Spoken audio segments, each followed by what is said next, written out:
Hi everyone, in today's video we are going to paint this beautiful peacock feather painting in simple 3 steps. So now let's get started. I have given all the art material links in the description. So I have taken all my art materials. Now let's back into the painting. So in the first step we are going to paint the background. So in today's painting we have a black background. So I am going to apply the black paint all over my canvas. So if you have a black canvas already, you can use that canvas. In step 2 we are painting the eye in the feather. So here I use my round brush 6 and I am going to mix the color ultramarine blue and white. As you can see, our background color is really dark, so our color may not be visible, so that I mix the color white to it to make the color more light and vibrant.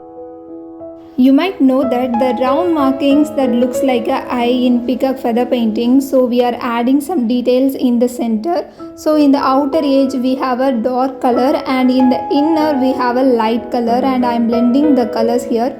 Now I mix the color cobalt blue with more white and I am painting the color here. So I am mixing more white because the background is really dark, so it will not be very vibrant unless we don't mix the color white to this color, and that's the reason I am mixing the color white to the blue, and I am gently apply the color all over this area. So I am again apply some dark color here.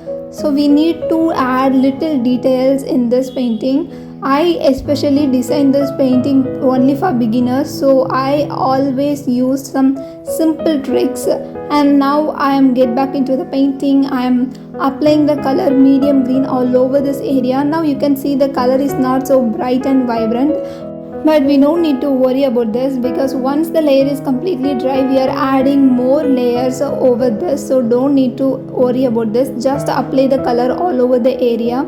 So I always use a round brush to cover or block any colors in my painting because we can use and control the bristles as we want. Sometimes I feel difficult to control the edges of the flat brush whenever I need to cover some area. That's the reason I use round brush. So here the bristles are narrow in the end, so we can just control it and apply the color. So here I mix the color neon green and medium green, so the color is little vibrant than before. So we are adding this layer again, and now you can see we are adding my favorite color neon green on the top. But you have to check if your previous layer is completely dry, then you can go ahead with the next layer. So here I am using my round brush again and I am going to just smudge the edge of the colors. So I am not going to blend it, I am just going to smudge it. So that's enough for this painting.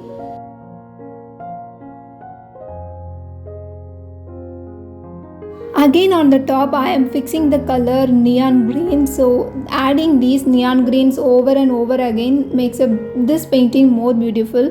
Now let's paint something like an outline around this round marking. So here I use the color neon green only. So I am using this detailing brush number 0 to have this beautiful lining, and here I used my detailing brush 00, and we have to use the detailing brush whenever we need a very tiny lines.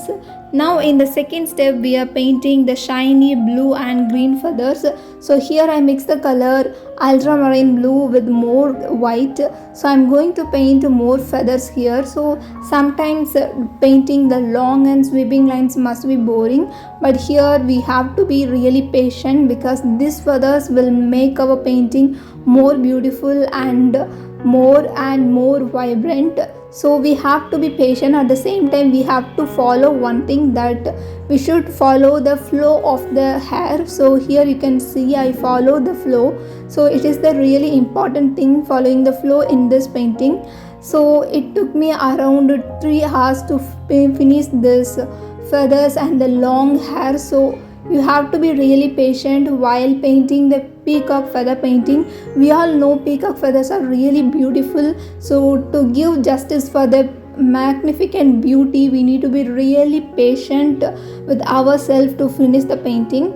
Now I'm doing the lines again with neon colors, but this time my neon colors are a little bit thicker, so it is really difficult for me to paint the lines. So So this time I needed to be really patient to paint the feathers. So in neon paint, especially the green is really thicker. So I added a little water to it to make it something to handle the paint. So it is really important to know your material and how it works. You can see some uneven finishings in this neon green feather. So I'm going to add another layer on this. So this time I add more water so I can control the flow. So in this way you can fix your painting. So this is the beauty of acrylic painting. You can fix anything in your painting. If you don't have the desired result, you can use many tricks to fix your painting. So this is my way of fixing my paintings. So I'm going to fix some uneven tones in the feathers. So I'm going to add more water to my neon paint, and again I'm going to paint on the top of the previous things I painted earlier. So it is really easy and simple thing to fix your painting. So if you find this tutorial is new and really helpful for you, please let me know in the comment section. I love sharing my painting knowledge with beginners. So if you just let me know about your opinions of my tutorials, then I would be really happy. To make the feather even more bright, I mix the color neon green and neon yellow, and I add a little white to it, and I'm going to apply this color only on the few areas of this feather so that we have this glowing and vibrant feather. So I'm going to add this color only in the few areas. We don't need to apply the color all over the feathers, only in the few areas, that is enough. If you are following my page for a long time, you might know I paint from the suggestion of my followers. So this time one of my followers in Instagram asked me to paint peacock feather painting. So I was so happy to paint this. And let me tell you one thing, if you find my tutorial is really easy and helpful, then please remember to subscribe to my YouTube channel, and you can also follow me in my Instagram to know all the regular updates about my paintings. And if you find this tutorial especially, then you can share this video with your friends and art lovers, and you can share your opinion in the comment section. It took me around 5 hours to finish this peacock feather painting. I am really happy to share this video with you all. I really love this beautiful peacock feather painting. If you want to recreate my painting, you can recreate, but you have to tag me so that I can know and see your painting. I will meet you guys with another beautiful painting with a step-by-step tutorial. Until then, have fun with colors.